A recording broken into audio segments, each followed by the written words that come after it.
We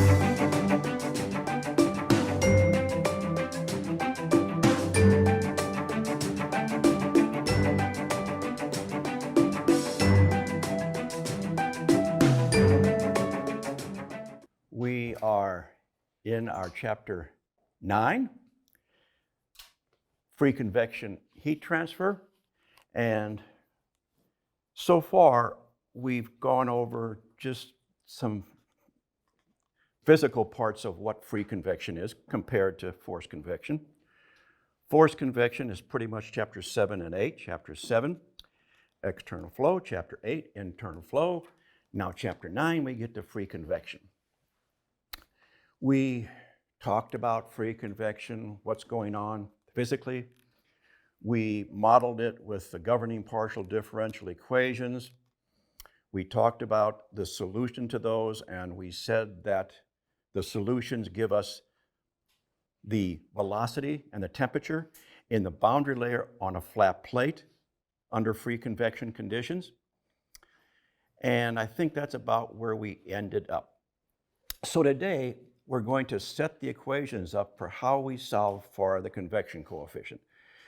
Because obviously, chapter 6, 7, 8, and 9 all focus on how you find the convection coefficient in different situations. So just to talk about this, even though we did present the solutions for U and T from solving the governing PDEs, these convection equations we're going to use for H are based on empirical correlations, not solving the governing PDEs. Empirical correlations, of course, we discussed that before. That means these equations come from experimental observations. We run experiments. From the experiments, we correlate the data into equations. We're going to look at different geometries. What was chapter 7? Pretty much external flow over flat plates, external flow over cylinders. What was chapter 8? Inside of cylinders and tubes. We're going to consider, for free convection, 3 geometries. They're very popular geometries in engineering. A vertical surface, the picture we drew last time. We drew the picture last time. Vertical surfaces, and maybe under certain conditions, vertical cylinders. Then we'll look at horizontal surfaces. These are plane surfaces. And finally, we'll look at horizontal cylinders.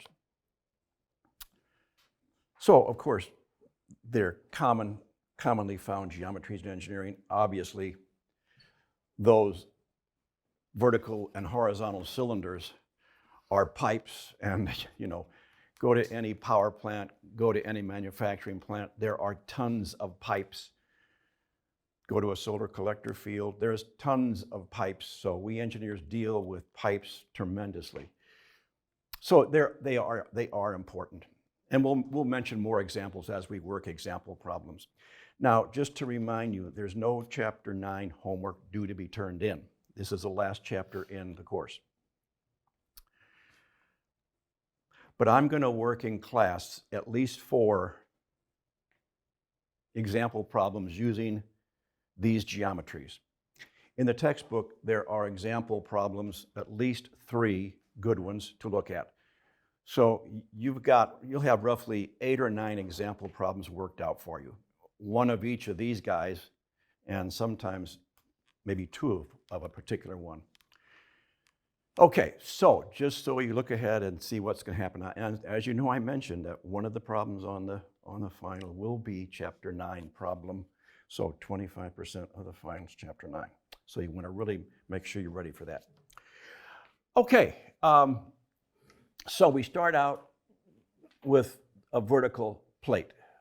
Number 1, vertical plate. We looked at the picture the last time we met, or maybe 2 times ago. We drew the picture of what's going on. So let's just say the plate is being heated externally, and let's say it's air for just talking about it. The air outside. So plate's hot, air's cold.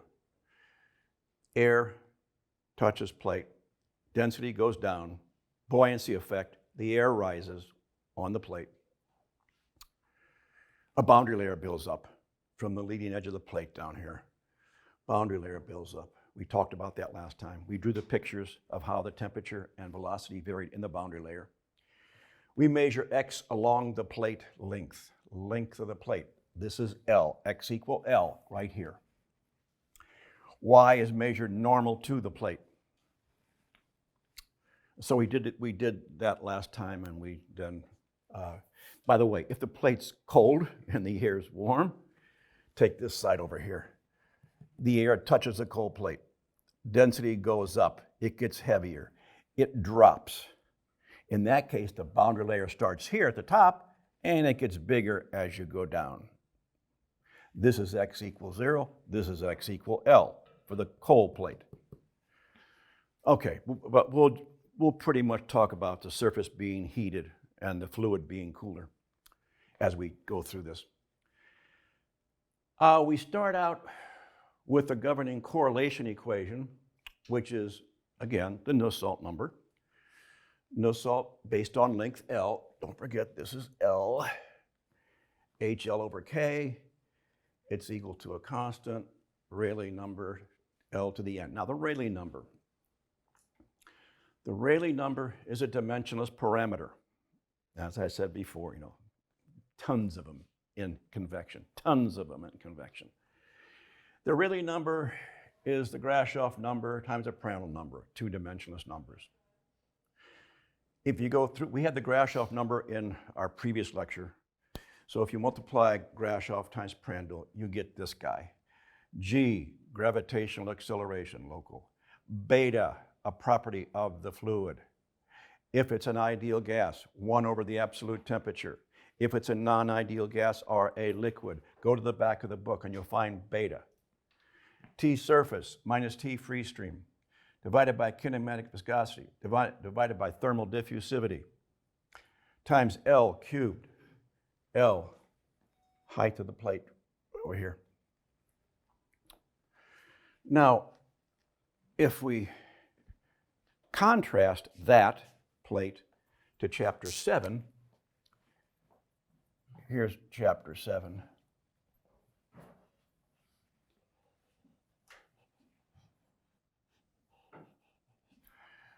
We could have all laminar flow, or we could have mixed flow, part laminar, part turbulent. Chapter 7. We had an H equation for each. This case, and even a third case, all turbulent. Over here, we have the possibility of an all laminar boundary layer, or maybe the flow transits at some x value to turbulent, so we have a mixed flow region. So we have to look at that. So let's take a look over here then. Flow over the vertical plate.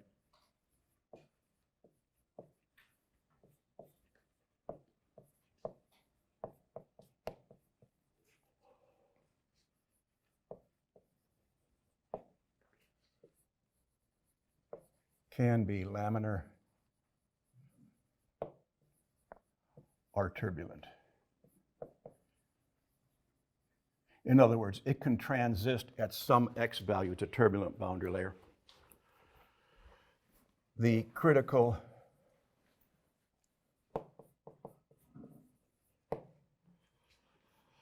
Rayleigh number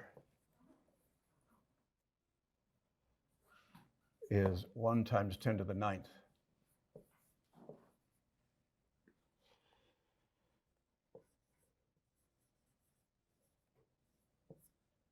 Based on x.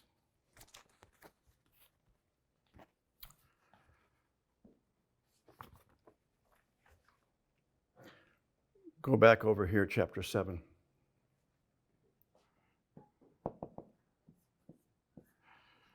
That was X critical in chapter 7. We could find that. Why? The magic Reynolds number for flow over a flat plate, 5 times 10 to the 5th. So I can find X sub C for this problem. Once I decide it's turbulent here, I can find X sub C. Over here, different. This is a Rayleigh number. What's a magic number? 1 times 10 to the 9th.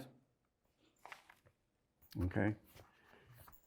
If the Rayleigh number here is 1 times 10 to the 8th, it's all laminar. If the Rayleigh here is 1 times 10 to the 11th, it's laminar turbulent. Same, but the same method, just like in chapter 7, the same method of doing this. And by the way, in chapter 7, everything is dependent on the Reynolds number. In chapter 9, you're never going to see the Reynolds number. In chapter 9 now, the magic dimensionless parameter is the Rayleigh number. All the equations have the Rayleigh number in them. Laminar turbulent has the Rayleigh number in it. So, for laminar flow,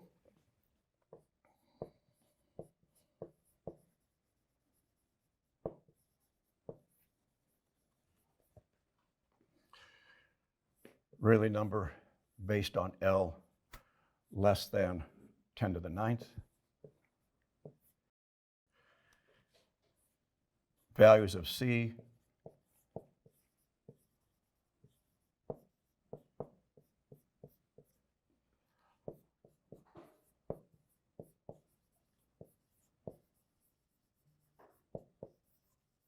turbulent flow, we have part laminar, part turbulent. Rayleigh number greater than 10 to the 9th.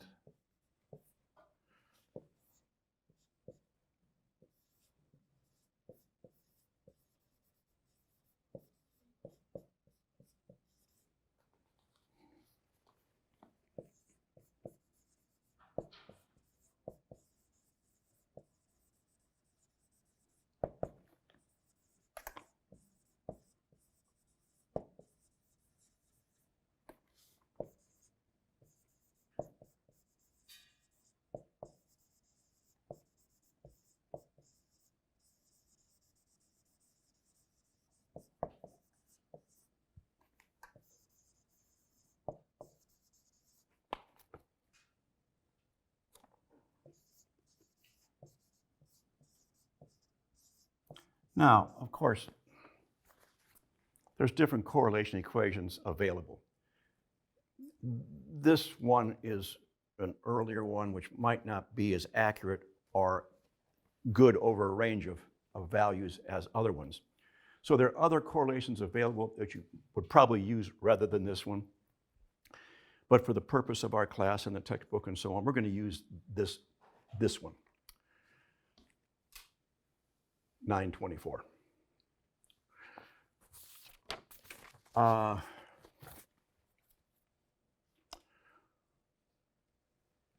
This vertical surfaces. It says here, parentheses, and vertical cylinders. Okay. You can use this also for vertical cylinders sometimes. Okay. I think I'll put that up here.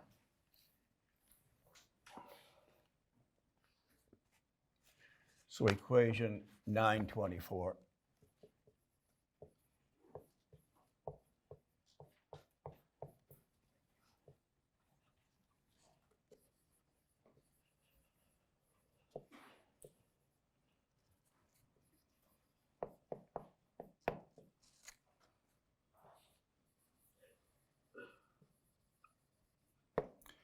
But this has to be satisfied.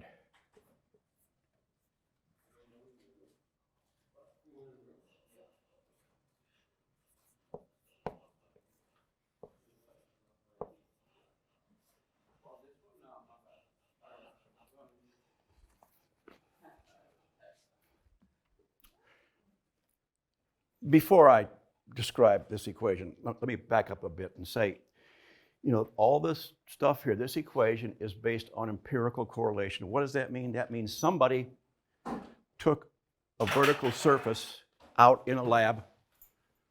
They heated it with a power supply. They knew how many watts went into the power supply. They insulate the backside and the sides of the plate. All the heat goes out to the, let's say it's air. You equate that to HA delta T, and you solve for H. Knowing H, you get the Nusselt number. And then you correlate the data from probably some plots of dimensionless parameters. Nusselt on the y-axis, Rayleigh number on the x-axis. We did that for circular cylinders in chapter 7. So anyway, it's done in a laboratory environment, experimental. Data was taken, and these constants then come from those experimental observations. Okay, so if you take the diameter of the cylinder divided by the length, which is the height of the cylinder, L, greater than 35 over Grashof. Grashof is in your notes from last time, Grashof. Then you can use this equation to find H for vertical cylinders. Oh, and the textbook says what this implies.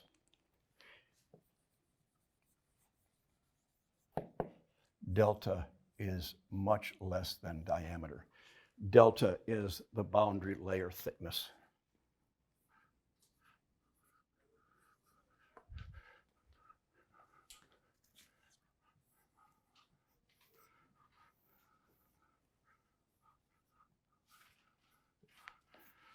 Boundary layer builds up. That's delta.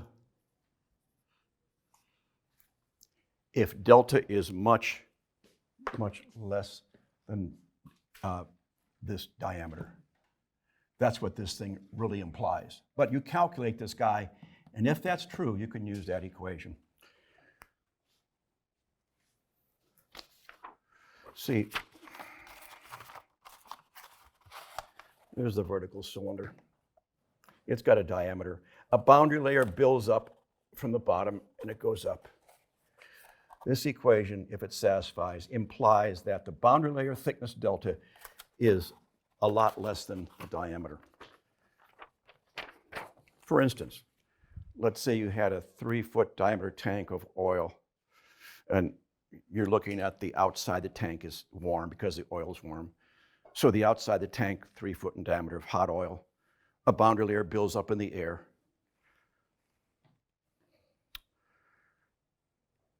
If I look at that outside that tank in a certain angle, let's say 10 degrees, whatever, does that surface of the tank almost look like a vertical plane wall? Yes, it does.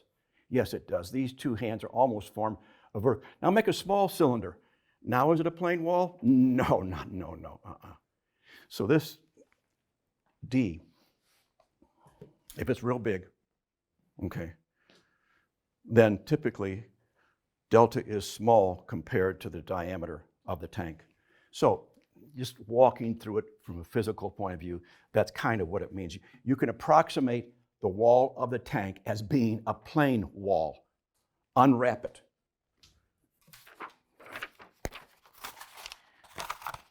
You take the cylinder and you unwrap it, and it looks like a plane wall like that. That's what it's doing. Okay, so now we've covered one, vertical surface, vertical cylinders, okay?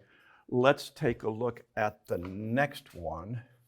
And we're going to jump to 3 because 3 is easier than 2. 2 is the toughest one. So let's look at 3. 3 is horizontal cylinders.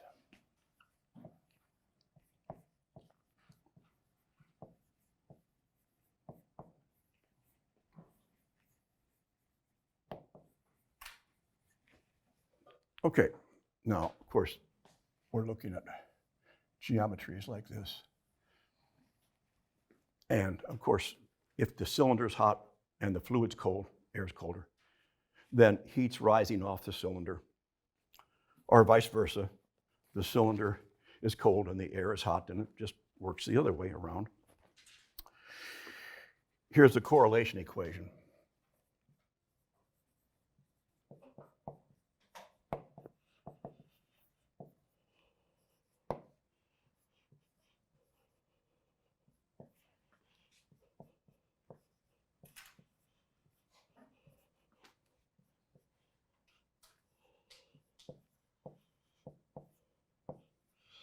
Of course, now diameter is important, not L length. Diameter is the important dimension.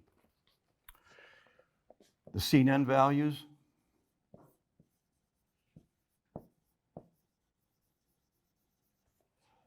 depend on the Rayleigh number.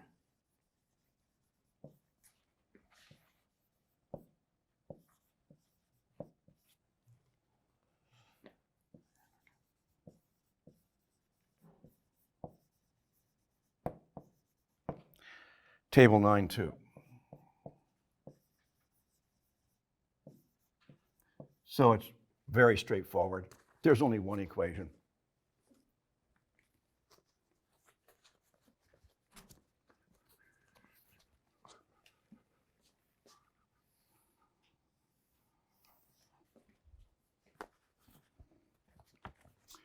Rayleigh D,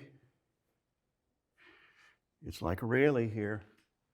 Rayleigh subscript D, replace the L with a D, so Rayleigh D has D cubed here in the equation.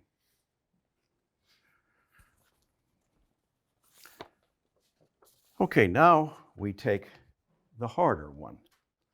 Okay, horizontal surfaces.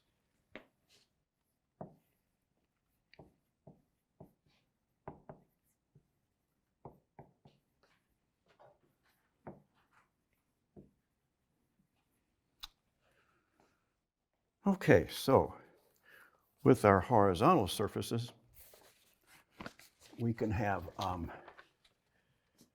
first of all, a heated plate.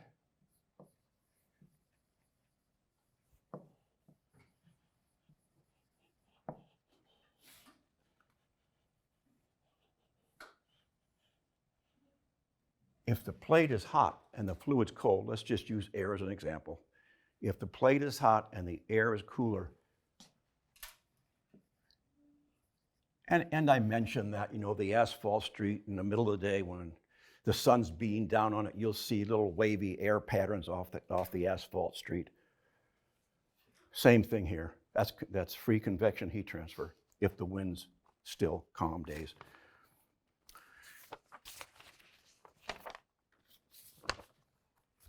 And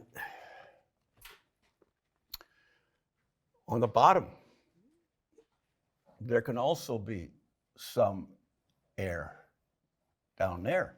It's being heated. The air is getting hotter on the lower part of the plate. And then we have a cool plate.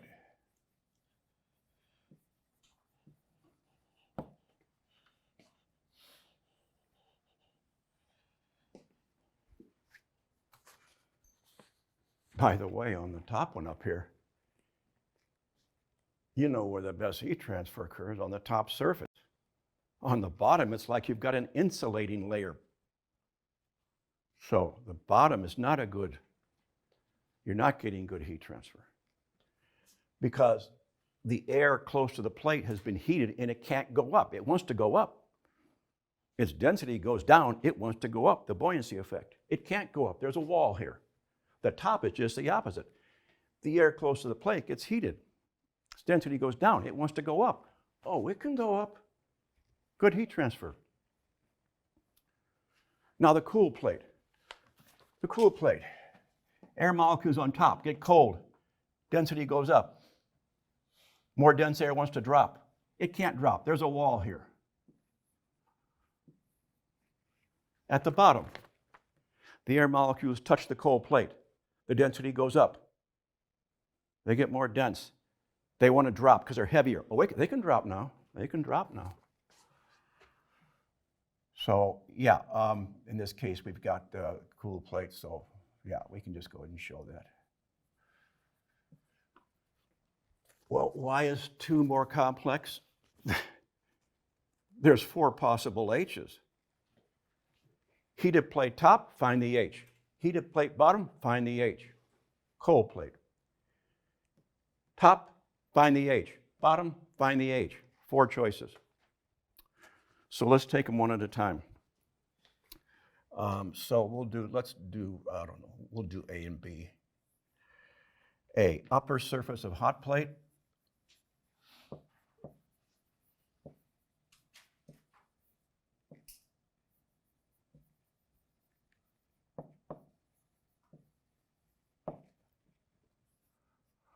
Or lower surface of cold plate.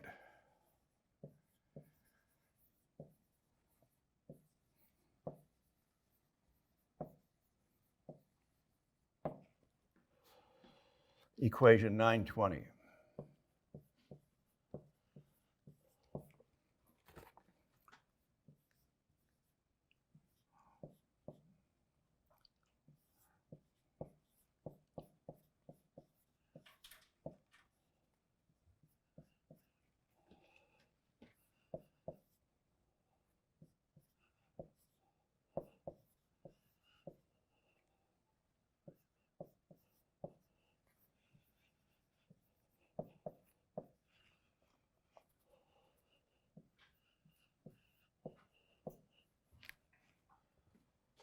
Equation 920, it should be 930, not 920.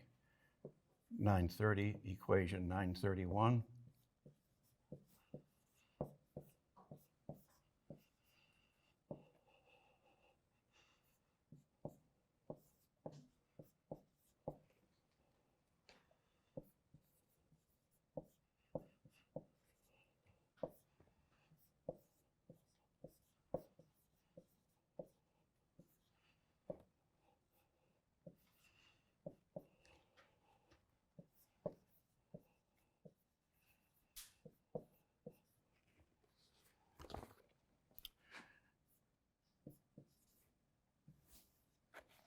That's the upper surface of the heated plate, the lower surface of the cool plate. Now we do the other two. Lower surface of the heated plate.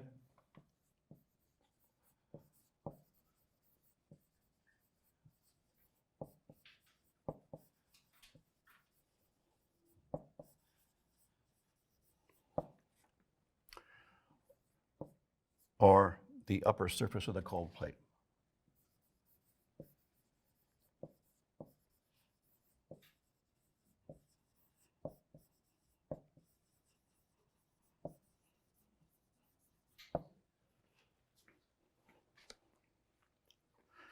Equation 932.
But now we have to define what the L is in the Rayleigh number and the Nusselt number. L, don't forget, vertical plate, L is top to bottom.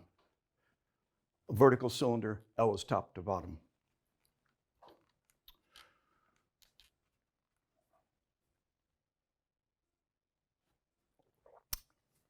Now, we have something called the characteristic length.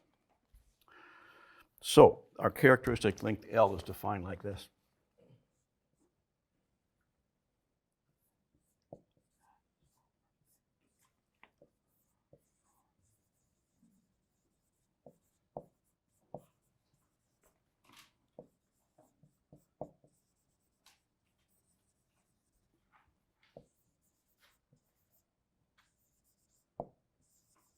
They can be circular, horizontal surfaces. They can be rectangular. They can be square. And if you want to find L, to put L in the Nusselt number and the Rayleigh number, this is how you do it.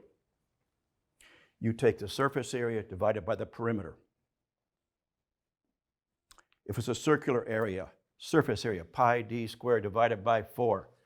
Perimeter, pi times d. Divide them out. You get d over 4 for a circular area.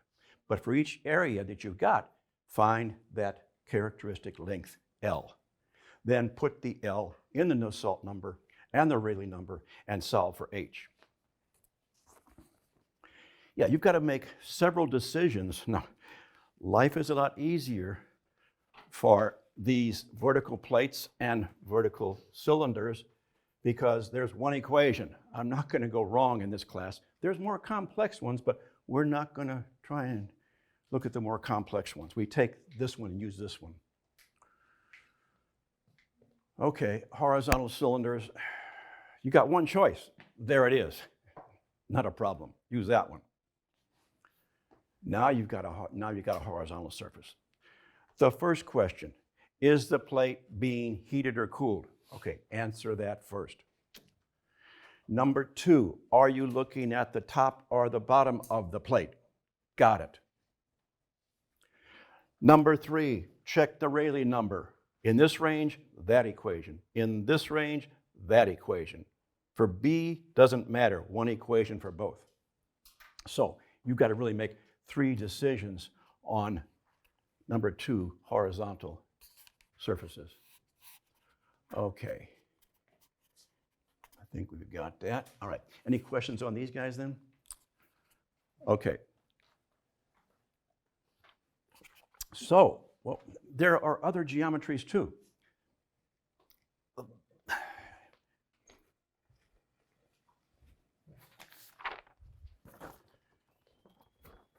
Here's a vertical surface. Here's a horizontal surface. You want to be more complex? How about a 45-degree angle? Oh yeah. I mean, in this class, we're not going to get into that, but the textbook talks about that. Inclined surfaces. We're not going to worry about that. In this class, where we are now, we're either doing vertical or horizontal. We're looking at either vertical cylinders or horizontal cylinders. That's our geometries that we have.